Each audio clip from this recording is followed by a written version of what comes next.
أيا نخليكم مع هذا التونسي. كيفاش دخل لتونس طالياني، عاود خرج منها تونسي، عاود جاي يدخل للجزائر قال له ما تدخلش طالياني. ليسونسيال تخلطت له. ليسونسيال عمي تبون ولا غير خلطها لهم تاع الصح استعرب به. ما تنسوش الاشتراك في القناة ولايك في لايك للفيديو. خليكم مع الفيديو. دونك ما عندكش فيزا للجزائر، دوك ما تدخلش للجزائر في الحدود. ما خلونيش نخرج. علاش؟ على خاطر انا دخلت لتونس بالباسبور الطلياني. قال لك تدخل بالطلياني تعاود تخرج به.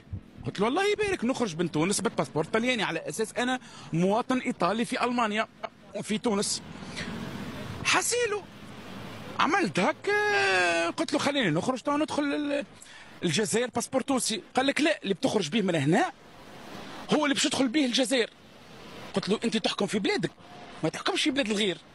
معناتها كي ندخل انا لفرنسا ولا المانيا مثلا ما يقوليش منين جيت، من انا هي دوله. بالنسبه لي اسكو الباسبور اللي داخل به فالابل ولا لا. هو لا احكم عليه. قال لك انت ما تخرج من هنا كان بالطلياني، دونك غاديك الجزائريين يفرضوا الفيزا على الايطاليين، دونك ما عندكش فيزا للجزائر، دونك ما تدخلش. قلت له لكن صحيحه يفرض الفيزا على الايطالي؟ صحيحه ولا انت عندك الفيزا ايطالي؟ المعامله بالمثل، هي المعامله بالمثل عامله الجزائر.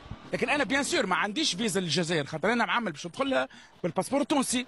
دونك كي دخلت انا لتونس طلياني نخرج طلياني، والجزائر ندخلها تونسي.